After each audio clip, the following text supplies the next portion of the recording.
श्री शिवाय नमस्तुभ्यम। हम सबको पता है कि सूर्य ग्रहण 2025 का आ गया है और इस बार का ये सूर्य ग्रहण शनि अमावस्या के दिन लग रहा है। बहुत ज़्यादा लोग के डाउट थे कि क्या भैया इंडिया में देखने को मिलेगा या सूतक कब से लगने वाला है। टाइम जो एग्जैक्ट टाइम है वो हमें बता दें।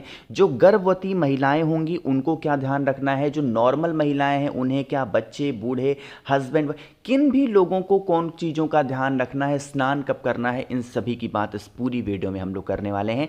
जो टाइमिंग है इससे पहले भी मैं बता चुका हूं, बट एक बार रिपीट कर रहा हूं, उसको बहुत ही ध्यान से सुनिएगा, ठीक है ना। देखो, आपको पता होना चाहिए कि इस बार 2025 का जो पहला सूर्य ग्रहण है, चंद्र ग्रहण की हम बात नहीं कर रहे हैं, सूर्य ग्रहण जो होगा वो आपका शनिवार के दिन यानी कि शनि की अमावस्या के दिन लग रहा है ना। और यह सूर्य ग्रहण 29 मार्च को दोपहर की 2:20 पे, टाइमिंग को ध्यान में रखिएगा, यही सबसे मेन है। 2:20 पे लग जाएगी सूर्य ग्रहण और ये खत्म होगा शाम को 6:16 पर। देखो, काफ़ी ज्योतिषाचार्य कह रहे हैं और बहुत सारे कैलेंडर में लिखा है और बहुत सारे जगहों पे ये भी लिखा है कि जो सूर्य ग्रहण होगा वो अपने भारत में दिखाई नहीं देगा। देखो भाई, सूर्य देवता एक ही हैं और ग्रहण दिन में लग रहा है। रात में लगता तो एक बार सोचा जा सकता था कि भाई चलो ठीक है, रात में लग रहा है तो सूर्य देवता रात में तो नहीं निकलते हैं, छिपे होते हैं। दिन में अगर लगता तो हम मानते, तो इस बार तो दिन में लग रहा है, तो इसीलिए हमें इन सभी चीज़ों का ध्यान रखना है। कुल मिला करके आप ये मानो कि मोटा मोटा 4 घंटे के आसपास का सूर्य ग्रहण होता है। देखो, सूर्य ग्रहण से ठीक 12 घंटे पहले सूतक लग जाता है। कितने घंटे पहले? 12 घंटे पहले। बट सूर्य ग्रहण में इस बार हम सूतक को बिल्कुल ध्यान नहीं रखेंगे, सूतक का कोई रोल नहीं होगा। बट जो ये टाइमिंग आपको दिखाई दे रही है 2:20 से लेकर के शाम को 6:16 तक, इन पे किन किन चीज़ों का विशेष ध्यान देना है, इसी की बात हम लोग करने वाले हैं ना। देखो, सबसे पहले किन लोगों के लिए चीज़ें माफ़ होती हैं, उनको कुछ ध्यान नहीं देना है। जो भी आपके घर में दवा खाते हैं उनके लिए ग्रहण कोई मायने नहीं रखता, उनके लिए भगवान ने छूट दे रखी है। दूसरा, जो छोटे बच्चे हैं उनके लिए भी ग्रहण का कोई महत्व नहीं होता है और जो बुजुर्ग हैं उनके लिए भी ग्रहण का कोई महत्व नहीं होता है। मतलब इन 3 लोगों के लिए, जो बीमार व्यक्ति हैं, जो बच्चे हैं और जो बूढ़े हैं, इनके लिए ग्रहण में कोई भी चीज़ देखी नहीं जाती है। ये कभी भी कुछ भी खा पी सकते हैं, कोई दिक्कत नहीं है। अब देखना किन लोगों को है, जो लोग स्वस्थ हैं, तो जब ग्रहण लगेगा 2:20 पे, इससे पहले एक बार आपको स्नान करना, ठीक है ना, स्नान करना है। और जब ग्रहण खत्म होगा शाम को 6:16 पे, एंड देन दोबारा से आपको स्नान करना, ठीक है ना।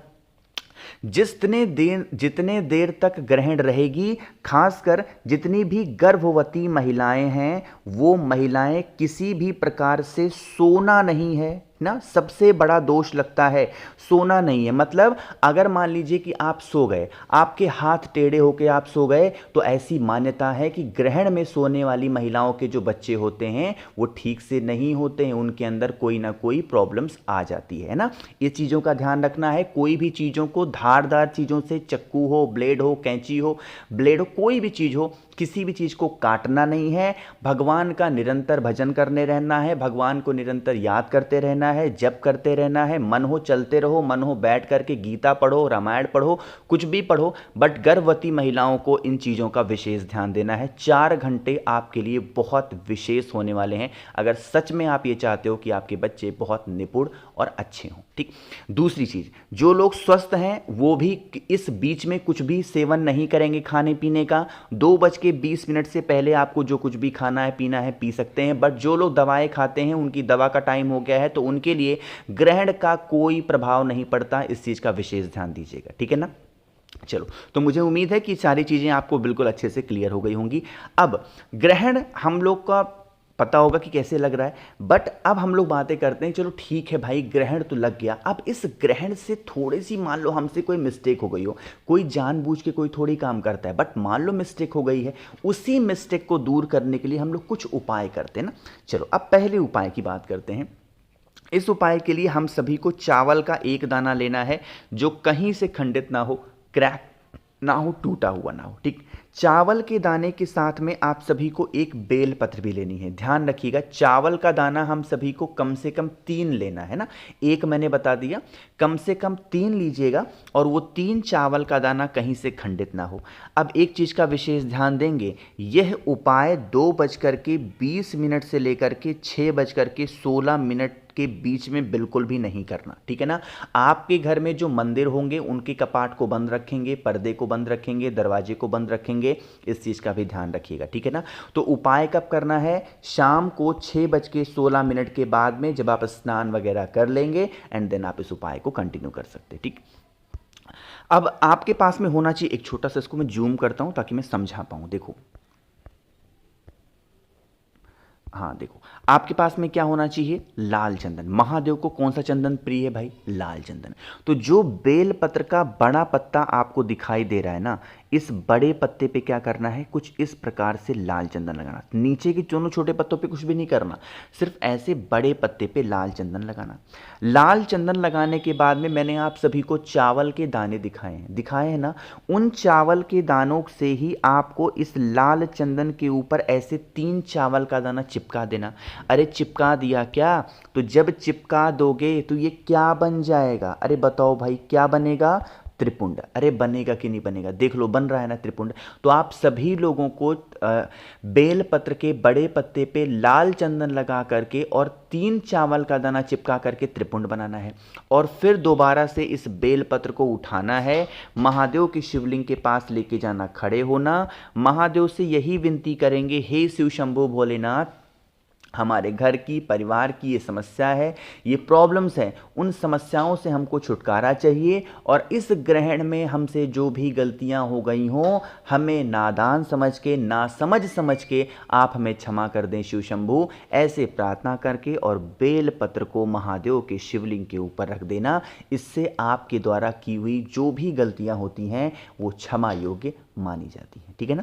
चलो, तो आपको पहला उपाय समझ में आ गया है। दूसरे उपाय की हम लोग बातें कर लेते हैं, जो कि ग्रहण के दौरान हम सभी को शनि अमावस्या को ध्यान में रख करके आप सभी को करना चाहिए। लेकिन उससे पहले एक छोटी सी बात आप सभी को बताना चाहता हूं कि 30 मार्च दोपहर 12 बजे, यानी कि सिर्फ और सिर्फ 2 दिन का टाइम आपके पास में है, और अभी तक 16,800 लोगों ने ऑर्डर कर रखा है रुद्राक्ष को।